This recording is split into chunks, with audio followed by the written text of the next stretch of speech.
ನೀವು land purchase ಮಾಡಬೇಕಂತಿದ್ದೀರಾ. So ನೀವು land purchase ಮಾಡಬೇಕಾದ್ರೆ ಏನೇನು ಡಾಕ್ಯುಮೆಂಟ್ಸ್ನ ಚೆಕ್ ಮಾಡ್ಕೋಬೇಕು, ಯಾವ ರೀತಿ ಪ್ರೊಸೀಜರ್ ಫಾಲೋ ಮಾಡಬೇಕು ಅನ್ನೋದು ತುಂಬ ಕನ್ಫ್ಯೂಷನ್ ಇದ್ದೀರಾ. ಸೊ ಇನ್ ಜನರಲ್ ಆಗಿ ವೆರಿ ಈಸಿಯಾಗಿ ನಾನಿಷ್ಟು ಮೆಥಡ್ಸ್ನ ಹೇಳ್ತೀನಿ, ಆ ಮೆಥಡ್ಸ್ನ ಸ್ಟೆಪ್ ಬೈ ಸ್ಟೆಪ್ ಫಾಲೋ ಮಾಡಿ. ಫಸ್ಟ್ ಇಂಪಾರ್ಟೆಂಟ್ ಏನಂದರೆ, ನಿಮಗೆ ಅವ್ರು ಎಷ್ಟೇ ಪರಿಚಯ ಇರಲಿ, ಓಕೆ, ಅಥವಾ ಪರಿಚಯ ಇಲ್ದಿರೋರು ಇರಲಿ, ನಿಮ್ಮ ಬ್ರೋಕರ್ ಹತ್ರ ನೀವು ತೊಗೊಂಡ್ರಿ ಆ ಲ್ಯಾಂಡ್ನ, ಓಕೆ, ನೀವೇನು ಮಾಡಬೇಕಂದ್ರೆ ಅವ್ರ ಹತ್ರ ಸೇಲ್ ಡೀಡ್ ಹಾಗೆ ಖಾತೆ ಮತ್ತು ಏನೇನು ಡಾಕ್ಯುಮೆಂಟ್ಸ್ ಇದೆ ಅದನ್ನು ನೀವು ಜೆರಾಕ್ಸ್ನ ತೊಗೋಬೇಕು. ಯೂಶಲಿ ಜೆರಾಕ್ಸ್ನ ಯಾವುದೇ ಓನರ್ಸ್ ಕೊಡಲ್ಲ.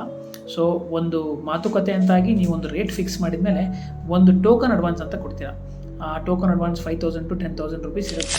ಸೊ ಆ ಟೋಕನ್ ಅಡ್ವಾನ್ಸ್ ಕೊಟ್ಟ ನಂತರ ನೀವು ಆ ಪೇಪರ್ಸ್ನ ಜೆರಾಕ್ಸ್ ತೊಗೋತೀರ. ತೊಗೊಂಡು ನಿಮಗೆ ಪರಿಚಯ ಇರೋಂಥ ಲಾಯರ್ಸ್ಗೆ, ನಿಮಗೆ ಪರಿಚಯ ಇರಬೇಕು ಆ ಥರ ಲಾಯರ್ಸ್ ಹತ್ರ ನೀವು ಹೋಗ್ಬಿಟ್ಟು ನಿಮಗೇನು ಡಾಕ್ಯುಮೆಂಟ್ ಸಿಕ್ಕಿರುತ್ತಲ್ಲ ಜೆರಾಕ್ಸ್ನ ಅವ್ರ ಕೈಲಿ ಕೊಡ್ತೀರ. ಅವ್ರೇನು ಮಾಡ್ತಾರೆ, ಆ ಡಾಕ್ಯುಮೆಂಟ್ಸ್ನ ಚೆಕ್ ಮಾಡ್ತಾರೆ, ವೆರಿಫೈ ಮಾಡ್ತಾರೆ, ಕ್ವೈರಿ ರೈಸ್ ಮಾಡ್ತಾರೆ. Query raise in the sense, ಆ ಭೂಮಿ ಮೇಲೆ ಏನಾದರೂ ಲಿಟಿಗೇಷನ್ ಪ್ರಾಬ್ಲಮ್ ಇದ್ದಲ್ಲಿ, ಎನಿ ಲೀಗಲ್ ಪ್ರಾಬ್ಲಮ್ ಇದ್ದಲ್ಲಿ ಅದು ಲಾಯರ್ಸಿಗೆ ಗೊತ್ತಾಗುತ್ತೆ. That is first thing. Second thing ಏನಪ್ಪ ಅಂದರೆ, ಲಾಯರ್ಸ್ ಅದನ್ನು ನೋಡಿದ ಮೇಲೆ ನಿಮಗೆ ಇನ್ನೊಂದಿಷ್ಟು ಡಾಕ್ಯುಮೆಂಟ್ಸ್ನ ತೊಗೊಂಬರಕ್ಕೆ ಹೇಳ್ತಾರೆ. ಓಕೆ, ಅದನ್ನು ನೀವು ಮತ್ತೆ ಓನರ್ ಕಡೆಯಿಂದ ಕೇಳಬೇಕು. ಆ ಡಾಕ್ಯುಮೆಂಟ್ಸ್ ಮೈಟ್ ಬಿ ಅಪ್ಡೇಟೆಡ್ ಪಾಣಿ ಇರ್ಬೋದು, ಅಪ್ಡೇಟೆಡ್ EC ಕೇಳ್ಬೋದು. ಓಕೆ, ಸೊ ಇತ್ತೀಚೆಗೆ ಕಟ್ಟಿರುವಂಥ ಕಂದಾಯದ ಏನಾದ್ರು ಜೆರಾಕ್ಸ್ ಇದ್ದರೆ ಕೇಳ್ಬೋದು. ಓಕೆ, ಸೊ ಹಾಗೆ family tree is very important. So ನೀವು ಲ್ಯಾಂಡ್ ತೊಗೊತಿರೋ ಓನರ್ ಕಡೆಯಿಂದ ಫ್ಯಾಮಿಲಿ ಟ್ರೀ ಕೇಳ್ಬೋದು. So these things are very important. ಕೆಲವೊಂದು ಸಂದರ್ಭದಲ್ಲಿ ಲಾಯರ್ಸ್ ಏನು ಮಾಡ್ಬೋದು ಅಂದರೆ, ನೀವು ಯಾರ ಹತ್ರ ತೊಗೊಂಡಿದ್ದೀರಲ್ಲ ಅವರು ಇದಕ್ಕಿಂತ ಮುಂಚೆ ಯಾರ ಹತ್ರ ತೊಗೊಂಡಿದ್ದೀರಲ್ಲ ಲ್ಯಾಂಡ್ನ, ಅವ್ರದ್ದು ಕೂಡ ಕೆಲವೊಂದು ರೆಕಾರ್ಡ್ಸ್ನ ಕೇಳ್ಬೋದು. ಓಕೆ, ಸೊ ಅದಕ್ಕೆ ಇರಲೇಬೇಕು. ಇವ್ರ ಹತ್ರ ನೀವು ಯಾರ ಹತ್ರ ತೊಗೊಂಡಿದ್ದೀರಲ್ಲ ಅವ್ರ ಹತ್ರ ಇರಲೇಬೇಕು. ಇಲ್ಲದಿದ್ದಲ್ಲಿ ದಟ್ ಈಸ್ ದೇರ್ ಪ್ರಾಬ್ಲಮ್.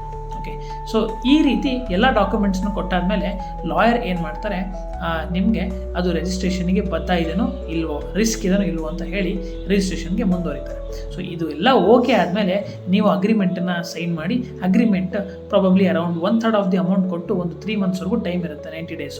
ಅದು ನೀವು ಮಾತುಕತೆ ಮಾಡ್ದಂಗೆ ಅದಾದಮೇಲೆ ರಿಜಿಸ್ಟ್ರೇಷನ್ ಆಗುತ್ತೆ. ಓಕೆ, ನಿಮಗೊಂದು ಕೇಸ್ ನಾನು ಹೇಳಬೇಕಂದ್ರೆ, ಇತ್ತೀಚೆಗೆ ನಾವು ಒಂದು ಭೂಮಿ ಖರೀದಿ ಮಾಡೋದಕ್ಕೆ ಕೈ ಹಾಕಿದ್ವಿ.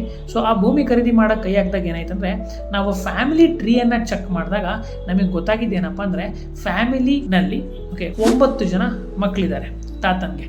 ಓಕೆ, ಸೊ ಆ 9 ಜನ ಮಕ್ಕಳಲ್ಲಿ 5 ಜನ ಹೆಣ್ಮಕ್ಳು, 4 ಜನ ಗಂಡು ಮಕ್ಕಳು. ಸೊ ನಮ್ಮ ಲಾಯರ್ ಏನು ಹೇಳಿದ್ರು, ಆ 9 ಜನನೂ ಕೂಡ ಸೈನ್ ಮಾಡೋದಕ್ಕೆ ಬರಬೇಕು ಮತ್ತು ತಮ್ಮ ಇಂಪ್ರೆಷನ್ ಕೊಡೋದಕ್ಕೆ ಸಬ್ ರಿಜಿಸ್ಟ್ರ್ ಆಫೀಸಿಗೆ ಬರಬೇಕು ಅಂತ ಕೇಳಿದ್ರು. ಸೊ ಸಬ್ ರಿಜಿಸ್ಟ್ರ್ ಆಫೀಸಿಗೆ ಅವರಲ್ಲದೆ ಅವ್ರ ಮಕ್ಕಳು ಯಾರು ಮೇಜರ್ ಇದಾರಲ್ಲ ಅವರು ಕೂಡ ಬರಬೇಕು ಅಂತ ಹೇಳಿದರು. ಓಕೆ, ಸೊ ನಾನು ಇದನ್ನು ಯಾವಾಗ ಯಾರ ಹತ್ರ ಖರೀದಿ ಮಾಡಬೇಕಂತಿದ್ವಲ್ಲ ಅವ್ರ ಹತ್ರ ಹೇಳಿದಾಗ ಅವ್ರು ಅದನ್ನು ರಿಜೆಕ್ಟ್ ಮಾಡಿದರು. ಓಕೆ, ಎಲ್ಲರೂ ಅಲ್ಲ, ಅದರಲ್ಲಿ ಇದ್ದಂಥ ಒಬ್ಬ ಅಕ್ಕನೋ ಅಥವಾ ತಂಗಿನೋ ನಾನು ಬರಲ್ಲ ಅಂತ ರಿಜೆಕ್ಟ್ ಮಾಡಿದರು. ಈ ಸಂದರ್ಭದಲ್ಲಿ ಏನಾಗುತ್ತೆ, ನನಗೇನಾದ್ರು ಇದ್ರ ಬಗ್ಗೆ ಅವೇರ್ನೆಸ್ ಇಲ್ಲ ಅಂದಿದ್ದರೆ ನಾನು ಆ ಲ್ಯಾಂಡ್ನ ಖರೀದಿ ಮಾಡಿ ರಿಜಿಸ್ಟ್ರೇಷನ್ ಮಾಡಿಸ್ಕೊಂಡ್ಬಿಡ್ತಿದ್ದೆ. ಸೊ ಅವಾಗ ಅವ್ರು ತಮ್ಮ ಇಂಪ್ರೆಷನ್ ಇರ್ತಿರಲಿಲ್ಲ.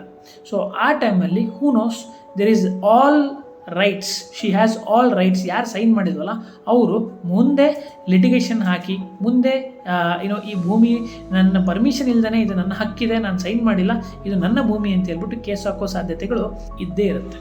ಸೊ ಹಾಗಾಗಿ ಇದೆಲ್ಲದನ್ನು ಪ್ರಿಕಾಷನ್ಸ್ ತೊಗೊಂಡು, ಟೈಮ್ ತೊಗೊಂಡು ನೀವು ಮಾಡಿದ್ದಲ್ಲಿ it is always a better choice. ಇನ್ನು ನಿಮ್ಗೆ ಏನಾದರೂ ಕ್ವಶನ್ಸ್ ಇದ್ದಲ್ಲಿ, ಅಥವಾ ತಾವೇನಾದರೂ ಯಾವ್ದಾದ್ರು ಲ್ಯಾಂಡ್ ಖರೀದಿ ಮಾಡ್ತಿದ್ದಲ್ಲಿ, ಅಥವಾ ತಾವೇನಾದರೂ ಲ್ಯಾಂಡ್ ಸೇಲ್ ಮಾಡ್ತಿದ್ದಲ್ಲಿ, you can always visit Earth Spaces website, ಅಥವಾ ಅರ್ತ್ ಸ್ಪೇಸಸ್ಗೆ ನೀವು ಎನ್ಕ್ವೈರಿ ರೈಸ್ ಮಾಡಿ ನಿಮ್ಮದು ಕ್ವಶನ್ಸ್ನ ಕೇಳ್ಬೋದು.